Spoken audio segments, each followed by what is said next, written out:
Hola amado, Dios te bendiga, buen día. Qué bueno saludarte en este momento. Deseo grandes bendiciones para tu vida. Hoy quiero invitarte a estudiar la palabra del Señor. Iniciamos un nuevo libro de la Biblia y es la primera carta a los Corintios. La carta a los Corintios fue dictada a un amanuense o secretario, excepto el saludo final del libro. Es donde Pablo declara que él mismo lo escribió con su propia letra, con su propia mano. En el capítulo 16, 21 lo podemos leer. No se sabe la razón exacta por la cual el apóstol utiliza secretarios, pero indudablemente esa era su costumbre. En Romanos también lo hizo y en Colosenses. Una posible razón es que Pablo tenía vista deficiente debido a ese encuentro que tuvo con Cristo Jesús cuando él iba camino a Damasco a destruir, a acabar con los cristianos. Entonces, posiblemente por esto, Pablo ahora utilizaba secretarios para que le ayudaran a escribir. La primera epístola de los Corintios fue escrita en Éfeso. Esta ciudad fue el escenario de la actividad misionera de Pablo durante 3 años y el centro principal de su obra durante su tercer viaje misionero. La carta fue escrita cuando él estaba por partir para Grecia y para Macedonia, pero esperaba permanecer en Éfeso hasta Pentecostés. Sin embargo, las circunstancias apresuraron su partida. Esto lo leímos allá en el capítulo 19 y al 20 del libro de los Hechos. Y todos estos detalles nos dan entonces evidencia de que se puede situar la carta en la primera parte del año 57 después de Cristo. La iglesia de Corinto fue establecida durante el segundo viaje misionero de Pablo. El apóstol había pasado por lo menos 18 meses en ese lugar. Su obra había sido ardua y exitosa y se estableció una próspera iglesia. Corinto era una importante ciudad comercial situada en una encrucijada de rutas marítimas. Floreció en ella el flagelo del libertinaje hasta el punto que el mismo nombre de la ciudad se convirtió en un sinónimo de sensualidad. El verbo corintianizar significaba para aquel entonces libertinaje desenfrenado. ¡Qué terrible esta ciudad! Y a esta ciudad entonces llega Pablo a predicar. Cuando se comprende cómo era la religión de Corinto, es evidente la maravillosa gracia de Dios que venció a las fuerzas del mal y estableció una iglesia de santos regenerados en esa ciudad de tan mala fama. Por su riqueza, por su lujo, por su comercio y por toda su población cosmopolita, Corintio bien mereció el título que le dio Barnes, París de la antigüedad. La deidad principal de aquella ciudad era Afrodita, la diosa del amor en su forma más inmoral y de la pasión desenfrenada, por lo que no es difícil imaginarse el efecto de esta deificación de la sensualidad. El templo de Apolo estaba construido en la ladera norte de Acrocorinto. 1000 bellas jóvenes actuaban como prostitutas públicas ante el altar de la diosa del amor. Eran sostenidas mayormente por extranjeros y la ciudad, como producto de su inmoralidad, obtenía un ingreso seguro. Por eso era tan pervertida esta nación. Así que la tarea a la que le hizo frente el mensajero del Evangelio en la antigua ciudad de Corinto se presenta muy bien en estas palabras que escribió Chamberlain, un comentador bíblico. Él dijo: si el Evangelio pudo triunfar en Corinto, puede vencer cualesquiera que sean las circunstancias. Interesante, y gloria a Dios por esto. Si venció en Corinto, puede vencer en cualquier lugar, en tu corazón. En tu corazón puede entrar el Evangelio. Si entró en Corinto, en tu corazón puede entrar. Querido amigo, no importa lo que tú seas, lo que tú hayas hecho, Cristo puede entrar en tu corazón y puede dominar tu vida y llenarte de paz. Así que el Evangelio llega a Corinto y allí se forma una iglesia. 3 años después de la fundación de esta iglesia y durante la ausencia del apóstol Pablo de aquel lugar, surgen numerosos problemas que demandaban la atención del apóstol. Por eso él decide escribir estas cartas. Escribe 2, primero escribe la primera carta y luego envía una segunda carta. El principal propósito de la carta es doble. En primer lugar, reprochar la apostasía que había provocado en la iglesia la introducción de prácticas que corrompían las enseñanzas del Evangelio. Y en segundo lugar, el propósito de esta carta era enseñar o explicar puntos de creencias y de prácticas acerca de los cuales los creyentes habían pedido aclaraciones. Pablo no encubrió el pecado ni lo trató con indulgencia, fue imparcial en su condenación y no procuró lisonjear ninguna de las transgresiones ni tampoco paliarlas en forma alguna. Con firmeza y severidad condenó las desviaciones de la senda de la rectitud. Y Hechos de los Apóstoles, la página 243, dice la sierva de Dios, describiendo este libro, dice, una de las más ricas, más instructivas, más poderosas de todas las cartas de Pablo. Esta es la forma en cómo la sierva de Dios describe esta carta de Corintios. Es importantísimo, querido hermano, que le prestes mucha atención y que leas capítulo tras capítulo de esta maravillosa carta. Y hoy nos corresponde leer entonces el capítulo 1 de la carta a los Corintios. En este capítulo, Pablo se dirige a la iglesia en Corinto que estaba experimentando problemas de división y conflicto. Pablo les recuerda la importancia de la unidad y la humildad, y les enfatiza que la verdadera sabiduría y poder provienen de Dios y no de la sabiduría humana. Y deja 3 mensajes importantísimos. Primero, la unidad y la humildad son esenciales para la salud y el crecimiento de la iglesia. Segundo, la verdadera sabiduría y poder provienen de Dios, no de la sabiduría humana. Es lo que vemos en este capítulo. Y tercero, debemos buscar la sabiduría y el poder de Dios en nuestras vidas y en nuestra iglesia, porque esa es la sabiduría que nos da poder. Por eso debemos orar y decirle: Señor, te pido que me ayudes a entender y a aplicar los principios de la unidad y la humildad en mi vida y en mi iglesia. Es lo que debemos buscar, querido hermano. Unidad. Cuando la iglesia está unida, entonces podemos lograr grandes cosas. Leamos entonces el capítulo 1 de la primera carta a los Corintios. Dice la Biblia, Corintios 1. Pablo, llamado a ser apóstol de Jesucristo por la voluntad de Dios, y el hermano Sóstenes. Nótese bien cómo Pablo aclara y es contundente en su mensaje. Él deja bien presente que su ministerio no ha sido un ministerio de llamado de hombres. Él no fue llamado por un hombre alguno. Él no fue llamado por un ser humano. Él no fue escogido por los apóstoles, sino que su llamamiento viene directamente de Dios. Fue Dios quien lo llamó, fue Dios quien lo escogió. Por eso su ministerio es poderoso y él lo deja claro. Antes de empezar a amonestar a la iglesia de Corintios que ya había fundado, pero que se habían desviado y estaban en desunidad, antes de dejarles el mensaje y antes de hablarles cualquier cosa, él les deja en claro que su ministerio es escogido por Dios. Fue Dios quien lo llamó y no el hombre. Y ahora le dice: este mensaje es a la iglesia de Dios que está en Corinto, a los santificados en Cristo Jesús, llamados a ser santos, con todos los que en cualquier lugar invocan el nombre de nuestro Señor Jesucristo, Señor de ellos y nuestro. Gracia y paz a vosotros, de Dios nuestro Padre y del Señor Jesucristo. Amén. Entonces da su introducción al mensaje y empieza ahora a agradecer. Mira que este capítulo es como una oración. Sí, es como el modelo de una oración. Primero exalta a Dios, agradece a Dios por todo lo que hace. Dice el versículo 4, gracias doy a mi Dios siempre por vosotros, por la gracia de Dios que os fue dada en Cristo Jesús. Y esto es algo maravilloso, porque lo hemos recalcado en la carta a los Romanos.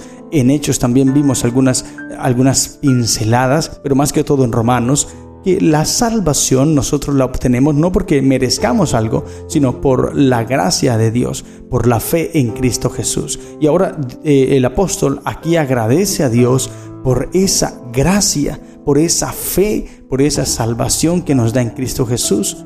Porque en todas las cosas, dice, fuisteis enriquecidos en Él, en toda palabra y en toda ciencia, así como del testimonio acerca de Cristo ha sido confirmado en vosotros.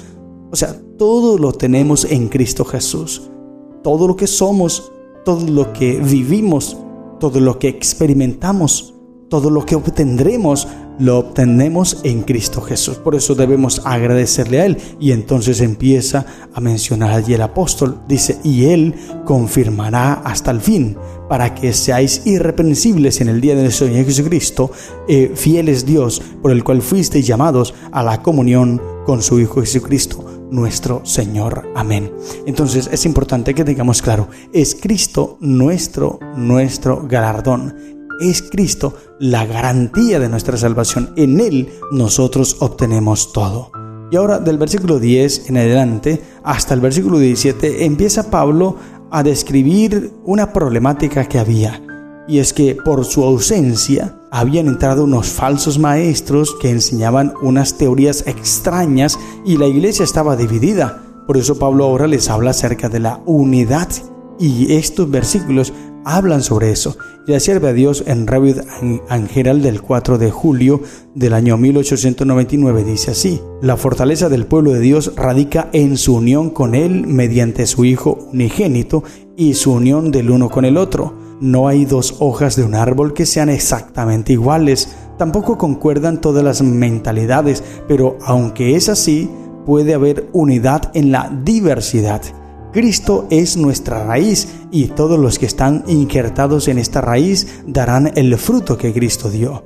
Revelarán la fragancia del carácter de Él en el talento del habla, en el cultivo de la hospitalidad, de la bondad, de la cortesía cristiana y de la consideración celestial.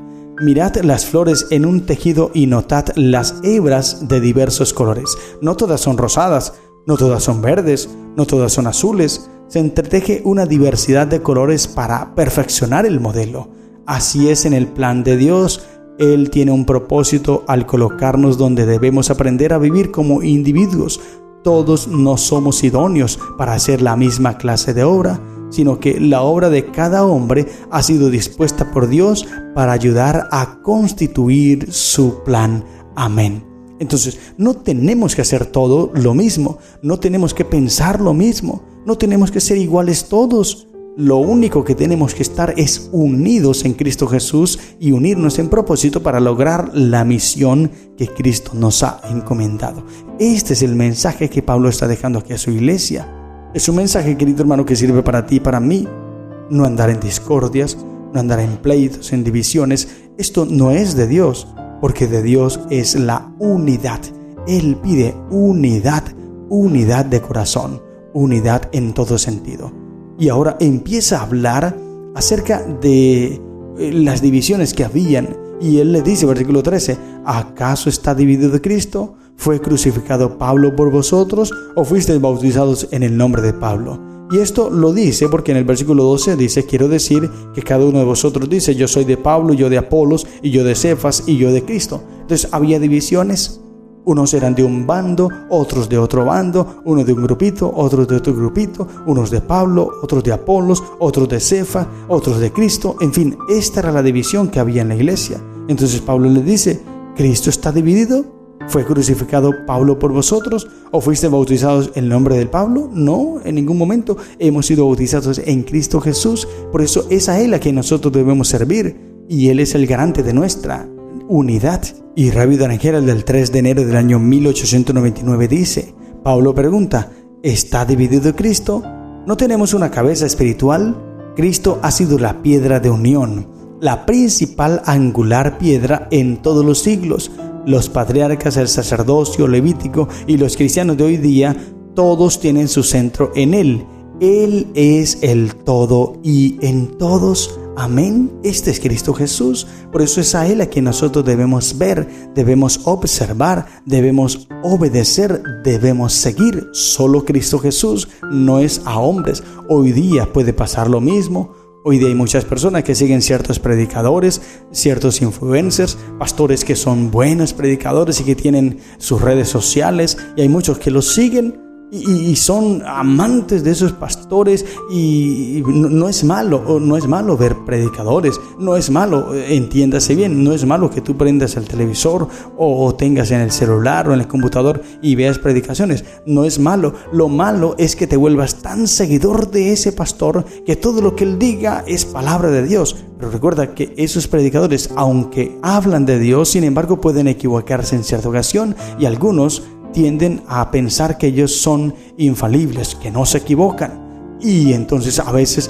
porque esos predicadores dicen cosas que están un poco errados y traen división a la iglesia, entonces los seguidores de esos pastores traen división también a la iglesia, y empieza la iglesia en discordias. Y es allí donde nosotros debemos entender de quién somos seguidores, de Cristo o de predicadores. Somos seguidores de Cristo Jesús y es a Él a quien nosotros debemos ver, observar y seguir.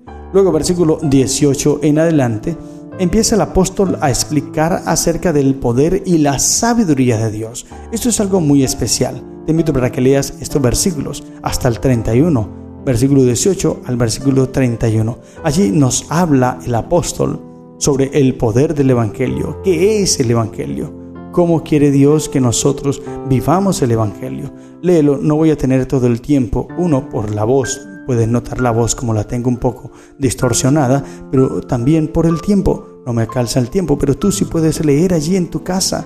Lee todo el capítulo, analízalo, entiéndelo. Y date cuenta que Dios te pide unidad y también pide que tú te sometas a su evangelio. Cuando tú te entregues a Cristo, su evangelio te hará poderoso, porque el evangelio es poder de Dios, y eso lo dice el apóstol. Versículo 18 dice: porque la palabra de la cruz es locura para los que se pierden, pero a los que se salvan, esto es, a nosotros, es poder de Dios. Mira bien, el mismo evangelio tiene reacciones diferentes, pero no depende del evangelio, sino de la persona que lo recibe. Si tú no crees, el evangelio te parecerá locura.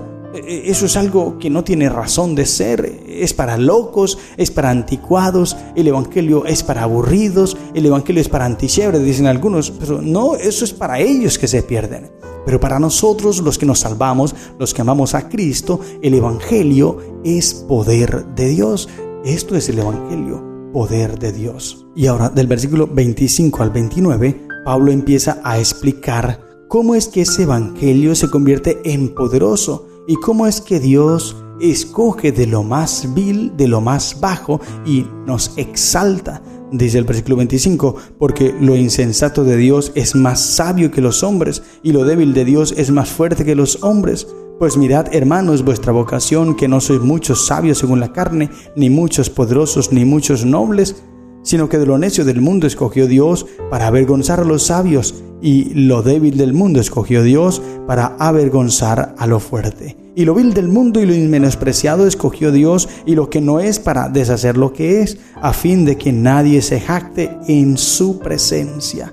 Así que no tenemos el evangelio porque somos sabios, o porque somos muy inteligentes, o porque somos muy capaces. No, Dios nos escogió simplemente en su infinito amor y en su misericordia. No porque nosotros tuviésemos talentos destacados, sino porque teníamos un corazón humilde.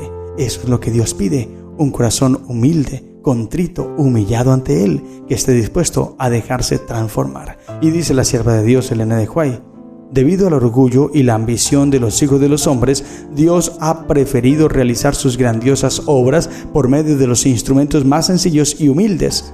Dios no elige a los hombres a quienes el mundo honra como grandes, talentosos o brillantes. Elige a los que desean trabajar en humildad y sencillez, reconociéndolo como su guía y la fuente de su fortaleza. Él anhela que lo convirtamos en nuestro protector y guía en todos los deberes y asuntos de la vida. La majestad del cielo obra mediante quienes le place.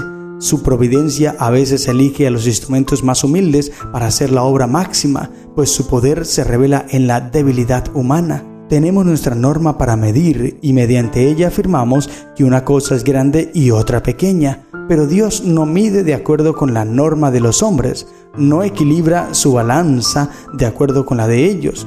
No debemos suponer que lo que es grande para nosotros tiene que ser grande para Dios, y que lo que es pequeño para nosotros debe ser pequeño para Él, porque Dios mide de una forma diferente. Mira, cuando Samuel llega a escoger al rey de Israel que reemplazara a Saúl, Dios lo envía y llega a la casa de Isaí, y allí ve a los hijos de Isaí. Y Samuel se sorprende al ver esos hombres grandes, llenos de músculos, fuertes, porque eran soldados y eran hombres bien entrenados, preparados. Entonces Samuel pensó que él o uno de ellos era el rey, el que iba a reemplazar a Saúl, teniendo en cuenta que Saúl era un hombre también grande. Entonces él pensó: ese es el hombre, el fuerte que Dios necesita.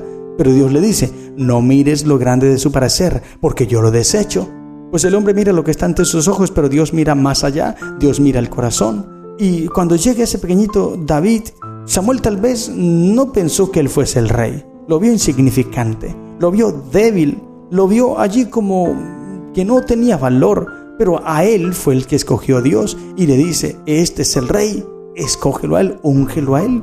Tal vez Samuel se sorprendió, pero es que esto es Dios, querido hermano. No te escoge a ti por tus capacidades, no, te escoge a ti porque quiere capacitarte. Por eso no te sientas indigno si de pronto tú no sabes nada o tú piensas que no tienes nada. Es que así es que Dios te necesita para pulirte. Recuerda bien, Dios no llama a los capacitados, sino que Dios capacita a sus llamados. Por eso debemos ser humildes, mansos, llenos de sinceridad, y allí Dios nos escogerá y hará de nosotros grandes obras por medio de Cristo Jesús. Por eso ábrele tu corazón hoy, deja que Él entre en tu vida y te llene de poder.